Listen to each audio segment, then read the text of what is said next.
காலையிலே எழுந்திரிச்சு கிச்சன் பக்கம் போனால் மட்டும்தான் அந்த டே வந்து நல்ல ஒரு எனர்ஜியாக இருக்கும்.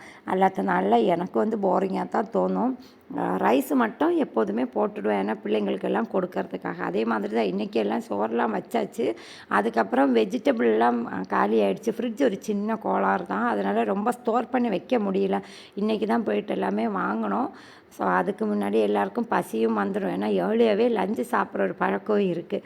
ஸோ அதனால் நான் வந்து சாதனங்கள்லாம் காலையில் எல்லாம் அரேஞ்ச் பண்ணி வச்சு சாமியெல்லாம் கும்பிட்டுட்டு கடையில் போய்ட்டு கொஞ்சம் சாம்பார், ரசம், வெஜிடபிள்லாம் வாங்கிட்டு வந்தாச்சு. டின்னருக்கு வந்து இன்றைக்கி பூரி தான் செய்ய போகிறேன். அதுக்கு மாவெல்லாம் இனிமேல் தான் ரெடி பண்ணி வைக்கணும். நிறைய பேர் அந்த ரெசிப்பியும் கேட்டிருந்தீங்க. சரி, அதனால் ஒன்றா மாவெல்லாம் ரெடி பண்ணும்போது வீடியோ எடுக்கலாம்னு சொல்லிட்டு வெயிட் பண்ணிகிட்டு இருக்கிறேன். வெஜிடபிள்லாம் இருந்ததுனால இன்றைக்கி வந்து லஞ்சு கொஞ்சம் ஈஸியாகிடுச்சு. வீட்டில் வந்து பப்படம் கொஞ்சம் ஃப்ரை பண்ணது இருந்தது. அதுக்கப்புறம் கடையிலேருந்து வாங்கி இருந்தோம். ஸோ எல்லோரும் இதுதான் சாப்பிட்டேன் இன்றைக்கி.